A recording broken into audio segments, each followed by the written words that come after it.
आज हजारो ठाकर समाजातील युवकांच्या समवेत आज आम्ही या ठिकाणी अजितदादांचे हात बळकट करण्यासाठी डॉक्टर लामटे यांना आम्ही आज जाहीर पाठिंबा देतोय। खरं तर आजची छोटीशी एक सुरुवात आहे। उद्या बघा, उद्या अजितदादांची सभा आहे। या सभेत आमचा ठाकर समाजाचा एक वेगळा जयघोष, एक वेगळं स्वतंत्र नेटवर्क दिसणार आहे। आणि हे का करायचंय? खरं तर लामटे डॉक्टरांनाच का आम्ही पाठिंबा देतोय? आम्ही पाठीमागे एक मीटिंग घेतली होती।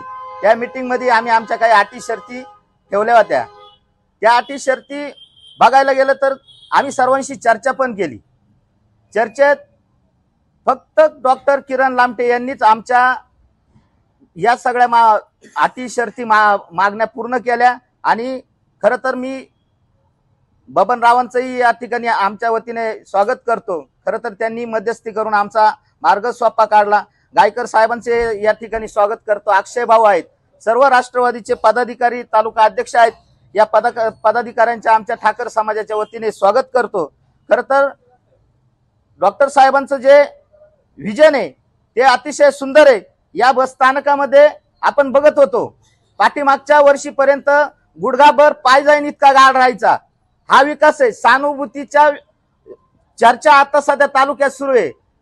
मी म्हणतो, विकास एका बाजूला, सहानुभूती एका बाजूला जर धरली तर तो गाळ अजूनही तसाच राहिला असता। खरं तर या 2.5 वर्षात लामटे साहेबांनी जी काही या ठिकाणी विकासाची कामं केली, हे विकासाची कामं बघून आम्ही या ठिकाणी जाहीर पाठिंबा देतोय। दुसरी गोष्ट म्हणजे आम्ही गावागावात फिरत असतो, वाड्या वस्त्यांनी फिरत असतो। घाटघर, लवाळवाडी, या ठिकाणी लवाळवाडीला सर आम्ही गेलो होतो बबनराव। त्या ठिकाणी एका महिलेला सांगायला गेलो, आपण कुणाचा प्रचार करायचा? ती सांगत होती, अरे दादा, येठ आम्ही 40 वर्ष राहतो, येठ आम्ही लगीन करतो, आतापर्यंत काही सभा मंडप झाला नव्हता। हे लामटे साहेबांनी आम्हाला सभा मंडप दिलाय, अशी लोक सांगतायत। आणि या लोकांची मन समजूत म्हणून हा सर्व समाज घेऊन आम्ही पुढे जाणार आहे। समोरचा उमेदवार काय?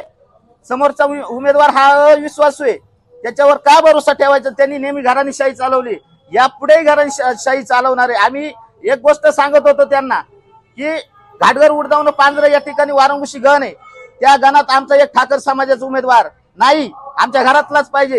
हीच जर गोष्ट प्रत्येक टायमाला जर चालत राहिली तर आम्ही या ठाकर समाजाला कोणत्या उद्देशाने आमचा चेहरा पुढे आणायचा आहे, कोणत्या उद्देशाने तोंड द्यायचंय? या समाजाचा प्रत्येक टायमाला वापर केला गेलेला आहे। आणि खरं तर या दारूचा वगैरे उपयोग जो होतोय तो आता तुम्ही बघालच, निवडणुकीच्या दिवशी जर कोणी दारू वाटण्याचा प्रयत्न केला तर आम्ही त्यांच्या लावण्या जोडल्याशिवाय राहणार नाही। सगळ्या समाजाच्या तरुण पोरांना आम्ही सांगितलेले, कोणाच्या वाडीला, वस्तीला जर नुसतं आता इथून पाठीमागे हेच झालेले, ही ठाकरवाडी म्हणजे एक बॉक्स देऊन टाका, एवढे पैसे देऊन टाका, हे करायचं नाही। तर ठाकर समाज पुढे जाण्यासाठी आम्ही सर्वजण एकत्र येऊन आज हजारो तरुण उद्या खरं तर प्रवेश करणार आहेत। आजही आमच्या बरोबर सगळेच लोक आहेत। आणि बाकीचे जर मुद्दे कुणी काढीत असाल, आरक्षणाचे मुद्दे असतील, कुणी गद्दारीचे मुद्दे असतील, हे जर सांगायला गेलं तर आमच्याकडे भरपूर भांडवल आहे तुमच्याविषयी सांगायला। त्यामुळे आम्हाला ते काढायला उद्याच्या सभेत मी सगळेच भांडवल उचकून काढणार आहे। हे जे म्हणतात ना, यांची गद्दारी, यांचं अमुक, यांचं तमुक, यांच्या सर्वांचं उद्या भांडवल मी उकरून काढणार आहे।